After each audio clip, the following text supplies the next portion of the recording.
예레미야 23장 23절부터 32절까지의 말씀입니다. 여호와의 말씀이니라. 나는 가까운 데에 있는 하나님이요 먼 데에 있는 하나님이 아니냐. 여호와의 말씀이니라.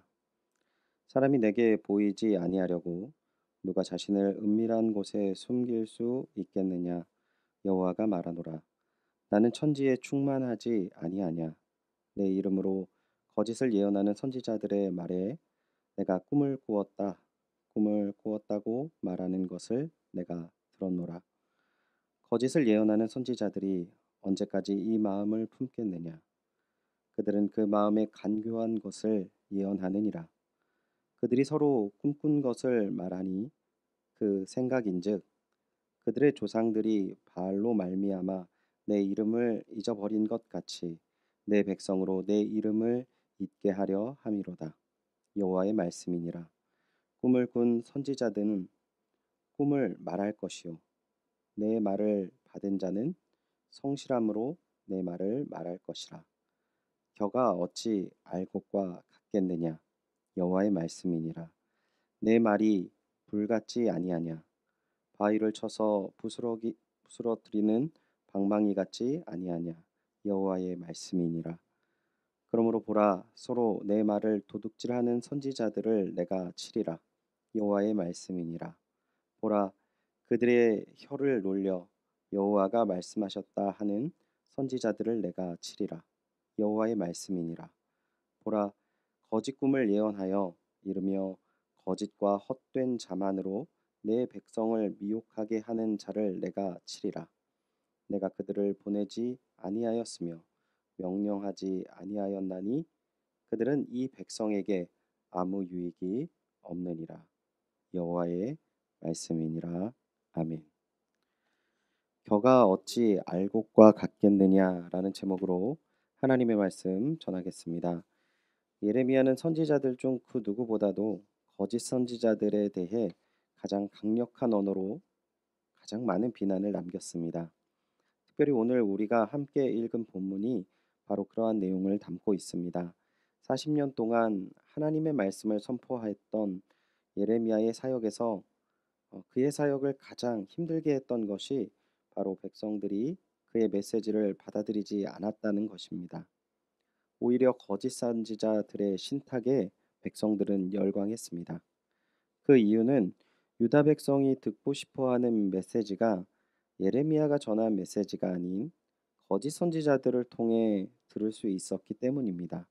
더 나아가 유다 사람들은 예레미야가 거짓 선지자라고 우겼으며 예레미야가 참 선지자라는 것이 확인된 이후에도 그의 권고를 기울이지 않았습니다. 즉 하나님이 보내신 참 선지자의 신탁을 거부하고 그들이 선호하는 거짓 선지자들의 말에 기울였다라는 것이죠. 그러한 상황 속에서 하나님께서는 거짓 선지자들이 하나님의 이름으로 선포한 메시지가 자기로부터 온 것이 아니라고 명확하게 말씀하시는 것입니다. 그들이 본 것이라며 백성들에게 전한 환상도 거짓이라고 선언하십니다. 하나님께서는 먼저 자신의 무한한 능력을 선포하십니다. 23절에서 24절입니다.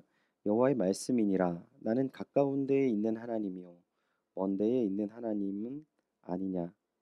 여호와의 말씀이니라. 사람이 내게 보이지 아니하려고 누가 자신을 은밀한 곳에 숨길 수 있겠느냐. 여호와가 말하노라. 나는 천지에 충만하지 아니하냐. 하나님은 하늘과 땅에 충만하신 분이기 때문에 가까이 계시고 동시에 먼 곳에서도 계신다는 것이죠. 그래서 온 세상에 가득한 하나님은 세상의 가장 은밀한 곳에서 행하는 아주 작은 일이라도 다 아신다 말씀하십니다. 거짓 선지자들의 가르침과 행실도 하나님 앞에서는 숨길 수가 없습니다. 그러나 거짓 선지자들은 하나님께 받은 계시라고 속이며 서로 자기 마음속에서 꾸며낸 일들을 말하고 있다라고 하나님께서는 말씀하시는 것입니다. 하나님 앞에 죄를 짓는 것뿐만 아니라 더 큰 문제는 바로 백성들에게 하나님의 이름을 잊게 한다라고 하나님께서는 말씀하십니다. 23절 본문을 새 번역으로 제가 다시 읽어드리면 그들은 조상이 바알을 섬기며 내 이름을 잊었듯이 서로 꾸민 이야기를 주고받으면서 내 백성이 내 이름을 잊어버리도록 계략을 꾸미고 있다라고 말씀하십니다. 분명히 거짓 선지자들이지만 그들은 바로 하나님의 이야기를 하는데 그 하나님의 이름으로 또한 하나님에 대한 이야기를 하지만 오히려 그들의 이야기가 그들의 선포가 하나님의 백성들에게는 하나님을 잊게 하는 역할을 하고 있다라고 하나님께서 말씀하시는 것이죠. 하나님께서 거짓 선지자들의 메시지를 다른 표현으로 말씀하시는데요. 본문 28절을 보시면 알곡과 겨의 차이로 표현하고 있습니다. 겨는 알곡과 연관성이 있어 보이지만 생명을 유지하는 양식으로는 사용할 수 없습니다. 오직 여호와의 말씀만이 그들이 찾고 즐겨야 할 생명 양식임을 말씀하십니다. 그러나 유다 백성은 삶에서 하나님의 말씀인 성경을 의존하지 않고 인간의 주관적인 환상과 가르침에 의존하는 알곡을 버리고 결을 찾는 이가 되었다라고 말씀하시는 것이죠. 결론적으로 하나님께서는 이러한 거짓 선지자들을 심판하시겠다 말씀하십니다. 보라, 내가 그 선지자들을 대적하리라 말씀하십니다. 즉 하나님께서는 하나님의 뜻을 왜곡시키는 일을 용서하지 않겠다라는 것이죠. 말씀을 정리하면 하나님의 말씀에 벗어난 남유다의 모습의 원인 중 하나는 거짓 메시지에 있다라는 것을 말씀하시는 것입니다. 그리고 그러한 메시지를 선포한 거짓 선지자를 하나님께서 주목하실 뿐만 아니라 그들을 심판하시겠다 선언하십니다. 때문에 우리는 하나님의 메시지에 온전한 말씀의 메시지에 집중하며 더 나아가 하나님께서 우리에게 허락하신 생명의 말씀을 굳건하게 붙들고 가야 한다라는 것입니다. 오늘 너무나 달콤하고 미혹하는 수많은 거짓 메시지가 우리 주변에 너무 많이 있다는 사실을 우리는 기억해야 합니다. 때문에 믿음의 백성들이 알곡된 생명의 말씀을 섭취하고 건강하여져서 거짓 유혹을 이겨내며 튼튼한 하나님의 자녀로서 세상 가운데 온전한 메시지를 증거하며 늘 붙들고 나아가야 하겠습니다. 오늘 하루 주님의 말씀을 묵상하시고 기억하셔서 강건하여지실 뿐만 아니라 진리의 말씀의 유익을 증거하시고 나누어 주시는 주님의 귀한 동역자의 삶 살아가시기를 주님의 이름으로 축원드립니다. 기도하겠습니다. 하나님 감사합니다. 저희에게 진리의 말씀을 허락하시고 또한 그 진리의 말씀으로 살아가게 하시는 그 귀한 은혜와 사랑에 감사드립니다. 하나님, 하나님께서는 우리에게 생명을 허락하셨는데 저희들은 연약하고 또한 귀가 너무나도 얇아서 세상의 헛된 것에 눈을 돌리고 헛된 미혹된 말씀에 또한 저희들이 미혹되어지는 연약함이 있음을 고백드립니다. 저희들을 불쌍히 여겨주시고 주시는 말씀을 굳게 잡으며 하나님의 진리의 말씀에 거하는 귀한 은혜를 베풀어 주시옵소서. 성령께서 우리의 심령을 붙잡아 주시고 은혜를 베풀어 주셔서 이 귀한 진리의 말씀을 붙들고 나아갈 뿐만 아니라 하나님의 말씀을 증거하며 이 혼탁한 세상 가운데 하나님의 진리의 말씀이 생명이라는 사실을 우리의 삶이 증거하여 보여지는 그 귀한 은혜와 사랑을 베풀어 주시옵소서. 허락하시고 이루어 주실 주님의 은혜에 감사드리며 이 모든 말씀 주 예수 그리스도의 이름으로 기도드리옵나이다. 아멘. 말씀을 기억하시며 함께 기도하겠습니다. 주님의 진리의 말씀 증거하는 자 되게 하여 주시옵소서. 기도하시기 바랍니다.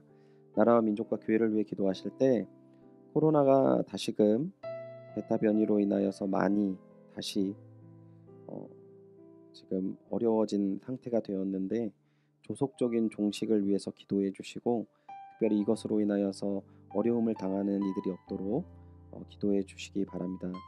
접종하시는 어르신들과 우리 모든 성도님들 안전하게 접종을 잘 하시고 진행될 수 있도록 교회 모든 사역이 점차 안전하게 잘 회복되고 모든 교인들의 안전을 위해서도 또한 기도해 주시기 바랍니다. 담임 목사님의 영과 육의 강건을 위해 기도해 주시고 성령 충만하셔서 힘있게 교회를 이끄실 수 있도록 힘과 능력을 더하여 주시옵소서. 함께 기도해 주시기 바랍니다. 오늘은 최종걸 지영준 선교사님의 사역과 가정을 위해 기도해 주시기 바랍니다. 특별히 6월 중순부터 안식년이 시작되셨는데 이 시간 동안의 영과 육의 쉼과 충분한 치료와 충전의 시간이 될 수 있도록 우리 두 분 선교사님과 가정을 위해서 기도해 주시기 바랍니다. 그리고 오늘은 김창명 집사님 노안으로 여러 질병으로 인한 검사와 치료를 받으시는 과정에 있습니다. 잘 회복되실 수 있도록 기도해 주시기 바랍니다. 샬롬! 영아부를 섬기고 있는 박현희 전도사입니다. 2021년 영아부 여름 선교학교가 로마로 가는 길, 바울의 교회 사랑 이야기라는 주제로 7월 11일, 18일, 25일 3주에 걸쳐 진행됩니다. 연희교회 성도님들 모두 한마음으로 기도 부탁드립니다. 기도 제목은 첫째, 성령의 능력으로 여름 선교학교가 진행되며 태아를 비롯한 아기들, 부모들, 교사들, 교역자 모두의 생명과 건강을 지켜주시고 안전을 위해 기도해 주시기 바랍니다. 둘째, 모두가 기도로 준비하고 말씀을 통하여 깨닫고 회개할 수 있는 은혜를 주시며 우리 주 예수 그리스도를 영접하여 거듭나는 역사와 더불어 몸, 마음, 영혼이 치유되고 치료되며 회복되도록 기도해 주시기 바랍니다.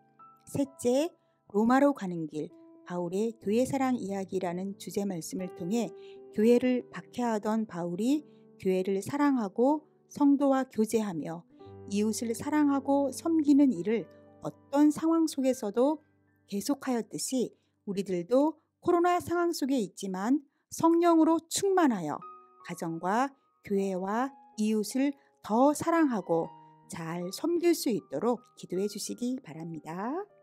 안녕하세요. 유치부를 섬기고 있는 임승리 전도사입니다. 유치부 성경학교를 위해서 기도해 주시기 바랍니다. 주제는 로마로 가는 길, 바울의 교회 사랑 이야기이며 일정은 7월 10일 토요일, 11일 주일, 18일 주일, 25일 주일 총 3주간 베델 유치원에서 하는 대면 성경학교와 온라인 비대면 참여자를 위한 영상 가정 성경학교로 진행이 됩니다. 기도 제목은 다음과 같습니다.